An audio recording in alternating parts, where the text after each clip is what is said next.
Today's podcast is sponsored by Bodibro. Bodibro are a sportswear company based in County Wexford.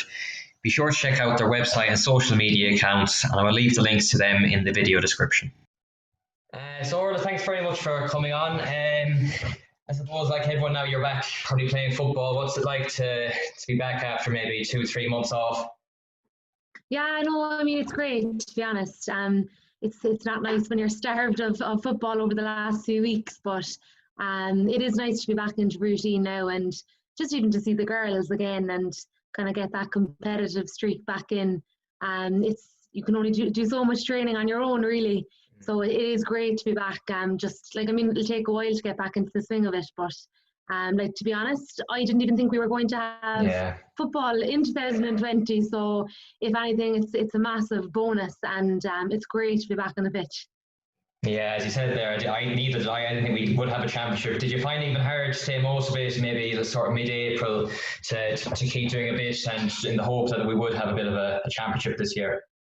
Oh, definitely, yeah. I mean, there's only so much training you can do on your own, and you're kind of almost like your own coach to a certain extent, that no one's really looking over you, that you're kind of just responsible for your own training. And will I do that extra run? Will I do that extra gym session? So it's really kind of tests your willpower and your motivation. But there's no harm in one sense. Like, I did actually enjoy winding down a small bit and kind of just having time to think to myself and just reflect on football, and it actually kind of gave me that eagerness and that bite back. So yeah, if anything, it was hard, but I suppose everyone was in the same situation, and if anything, I'm hungrier now to get back on track with it. Yeah, do you think the timing's right? Like now, people are maybe saying, is it a bit too early to come back, or do you think that the time is right now to resume training and play matches soon? Yeah, I suppose it's a tough one, really. Like, you're never really going to know, in that sense, that there's always that kind of thought at the back of your mind in terms of the virus and whatnot. But I suppose the whole country, in terms of businesses and stuff, are back on track. So why not? In the sense that numbers are down now and everything, and as a country we seem to be doing okay. You're always going to think of the worry of a second wave and whatnot, but look, you can't live in fear either, and you have to think of the survival rate of the virus as well, and it's what, 99.9% nearly survival rate. So yeah, maybe it's not as bad as we were making it out to be as well in that sense, but obviously we have to be cautious as well, and things like that. It's different, all right, with all the guidelines and protocols and everything, but I think it's the right time, to be honest. And there's only one way to give it a shot and see how we get on, and if worse comes to worse, we can just stop again in that sense. So yeah, I think it's the right thing now, and I'm looking forward to championship. I know we have to wait a while for inter-county, but I know it's great to know that we have a game and that we're training for matches and for championship, and not just training for the sake of it, going through the motions. So it is great, yeah. And look, time will tell, I suppose, in that sense. Hopefully, fingers crossed. Yeah. Yeah, it was almost like nearly starting a new year again, that you had the 3 or 4 months off, and now everyone's on a level playing field again. Yeah, it was strange, all right. I think even just talking to some of the girls and, all the Zoom calls we'd be doing, and it's kind of like, Jesus, will we ever be back on the pitch? And, I remember in March, our last game was actually up in Donegal, against Donegal, the league game, and we trained the following few days after, and we didn't think we'd see each other for months again. Yeah. We were kind of laughing and joking in the changing room, and if someone coughed or sneezed, it was kind of, oh geez, you stay away now.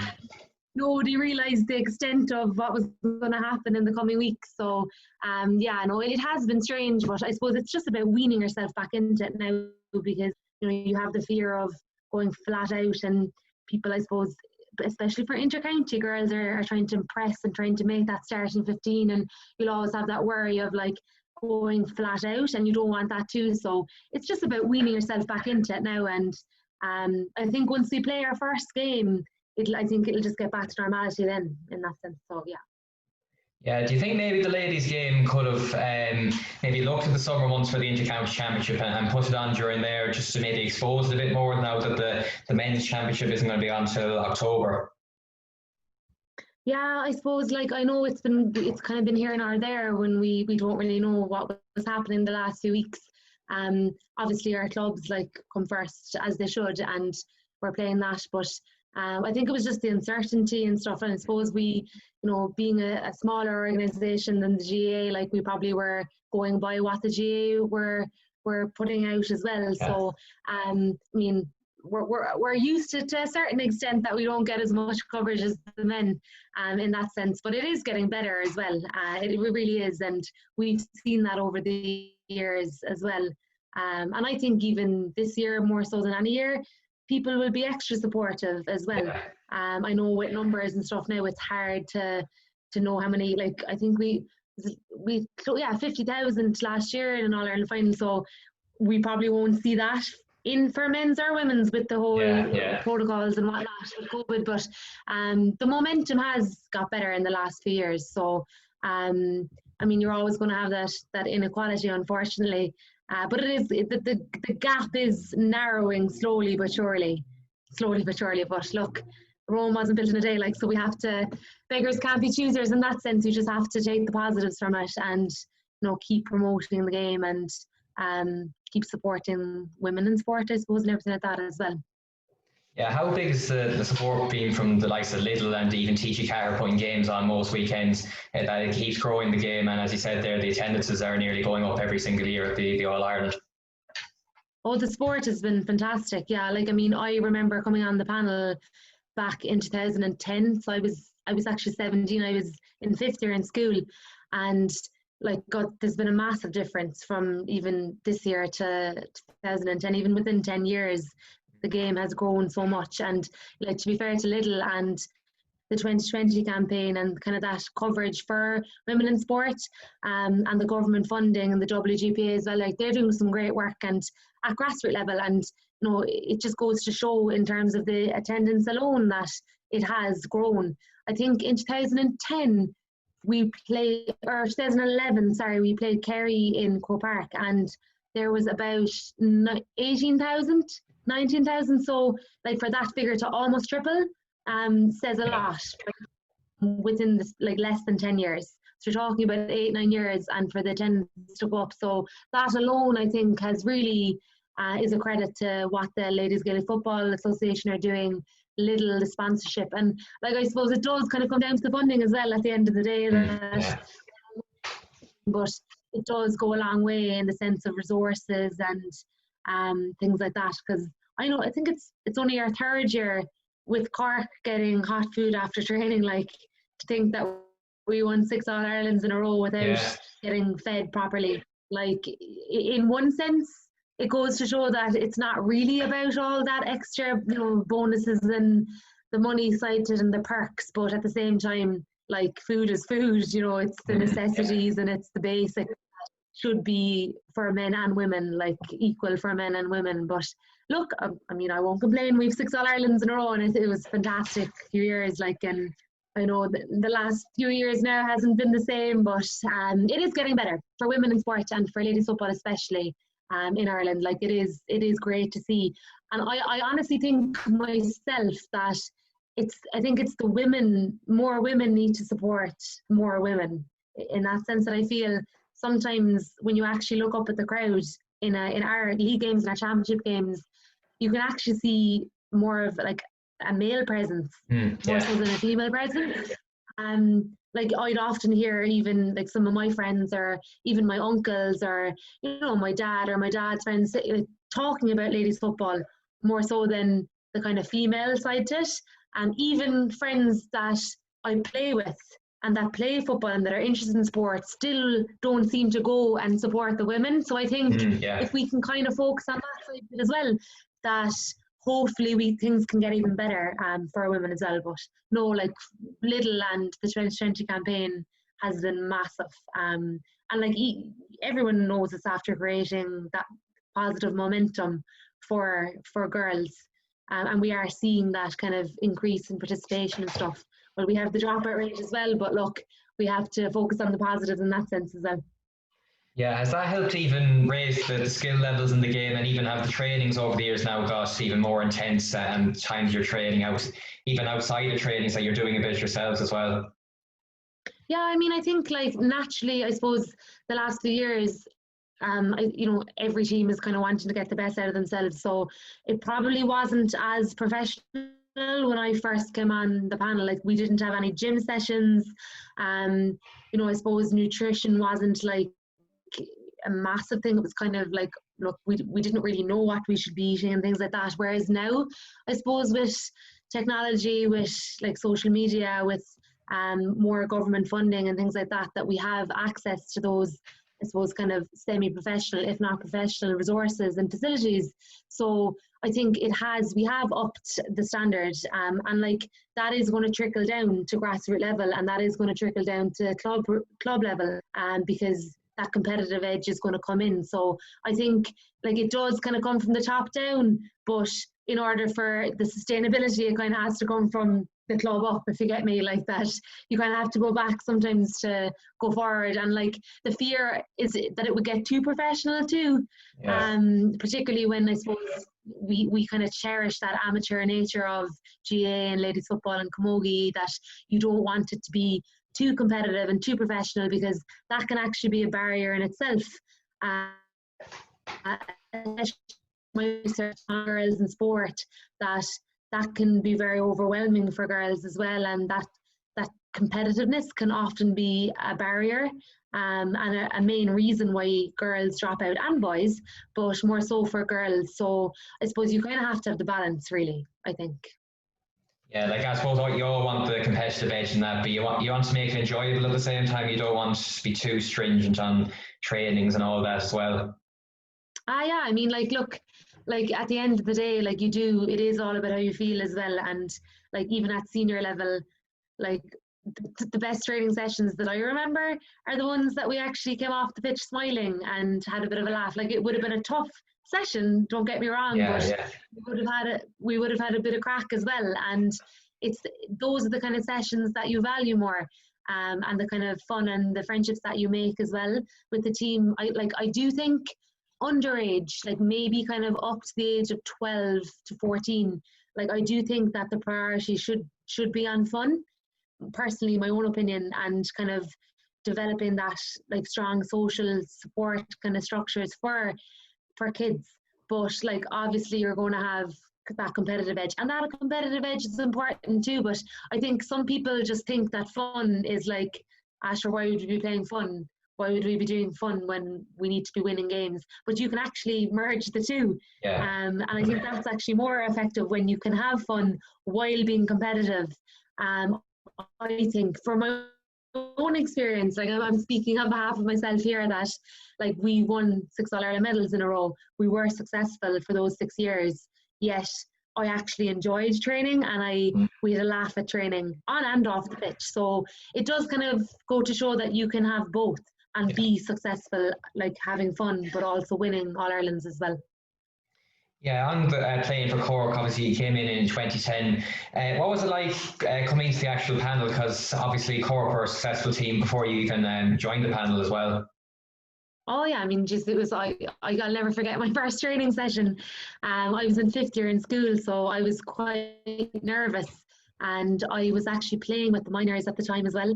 So I got called up to the senior panel, and I'll never. I think I was actually paired up with Valerie Mulcahy for this first drill, and it was flat out straight into it, like, and I was like, oh my god, the nerves and whatnot. But sure, look, it was a great opportunity. Like I got to play with my role models, essentially the girls that I grew up looking up to: Breach Cork, Irina Buckley, Juliette Murphy, Valerie Mulcahy, all those girls that I actually looking up to, and then to actually train with them as well. But it did take time to kind of adjust, and like I suppose obviously I was still playing minor at the time. I had that opportunity, I suppose, of playing with Cork under 14 all the way up underage as well.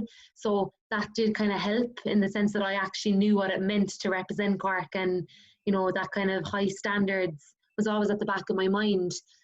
But like, I mean, it was hard. It wasn't easy to just walk in being a young one at the time going into the team. And now the wheel has turned. I'm one of the oldies now on the team at the moment. So no, it was those are memories I'll cherish. And like, luckily at the time, I was coming into like such a successful team, and I suppose I just adopted that mentality, and I just bought into the system of the Cork ladies team at that time. And I valued it, and I respected what the girls were all about, and that kind of pushed me on as well in terms of my own motivation, not only in sports but like off the pitch as well with my career. So it was exciting. It was really exciting, but nerve-wracking at the time. But sure, look, the nerves are good too, I suppose.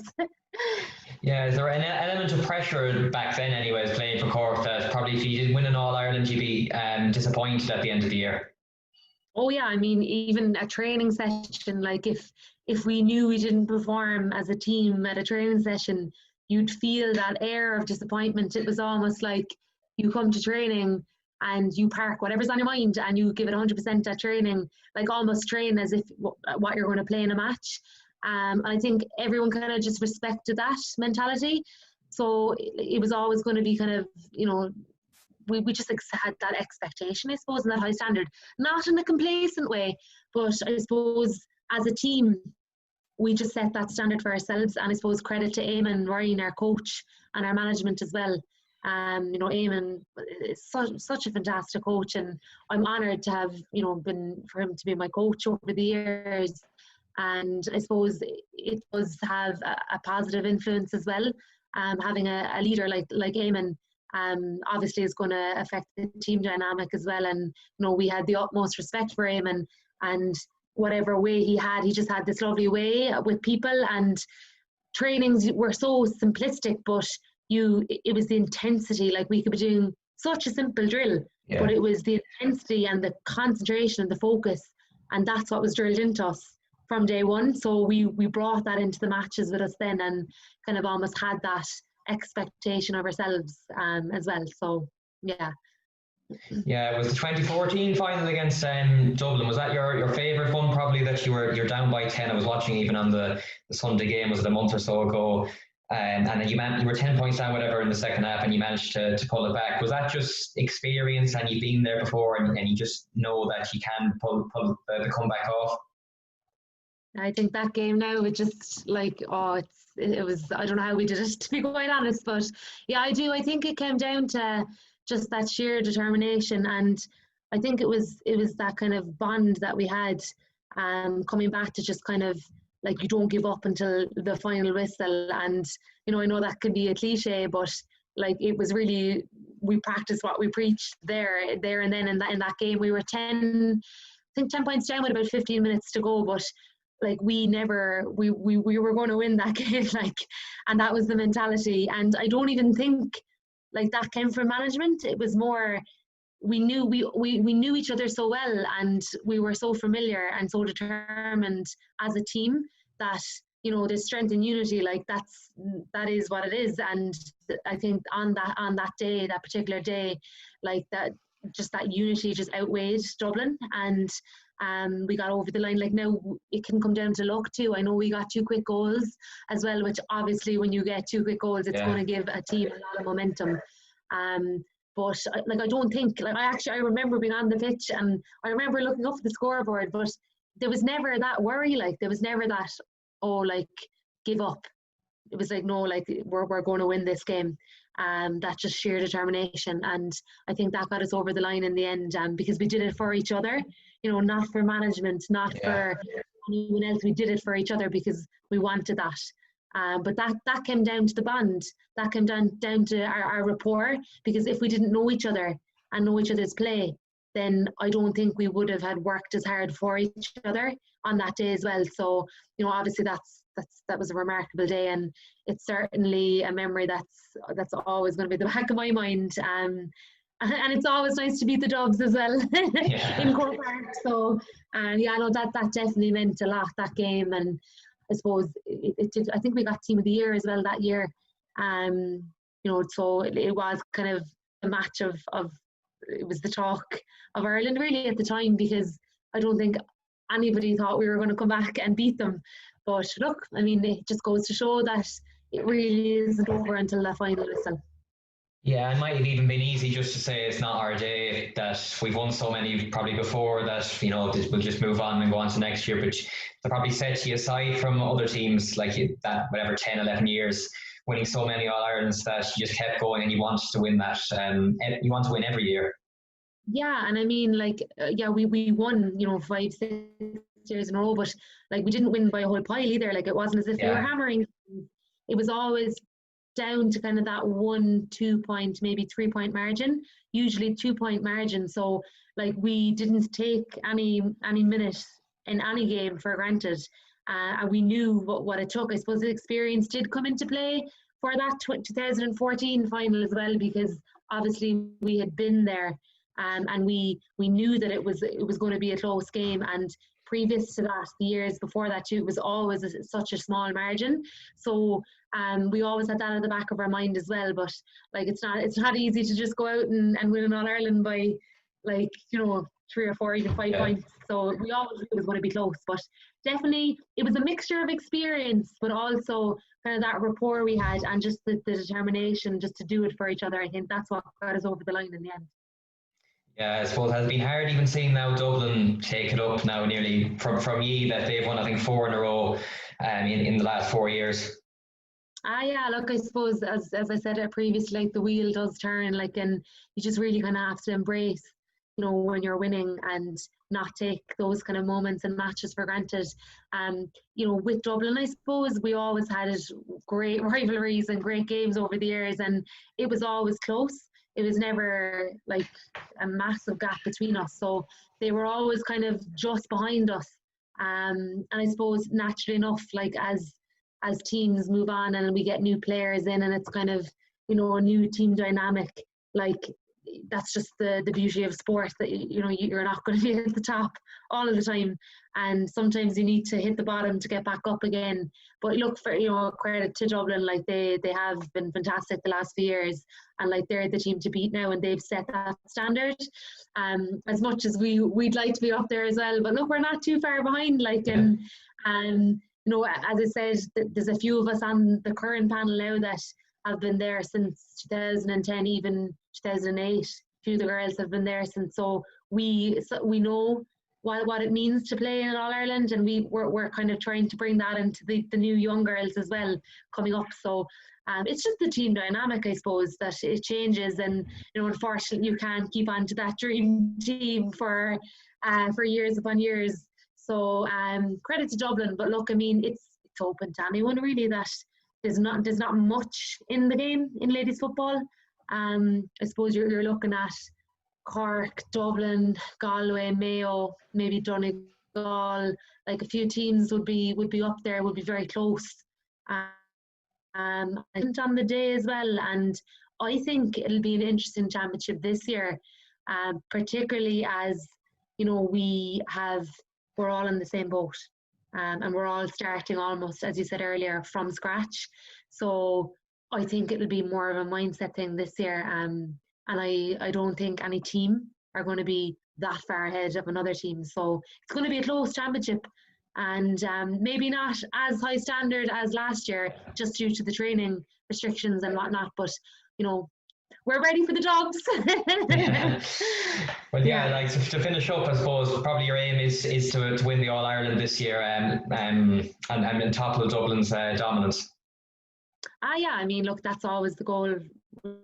That's why we're playing. We want to be the best we want to be, and I suppose we do have that itch now more so than ever to kind of get back winning All Irelands again.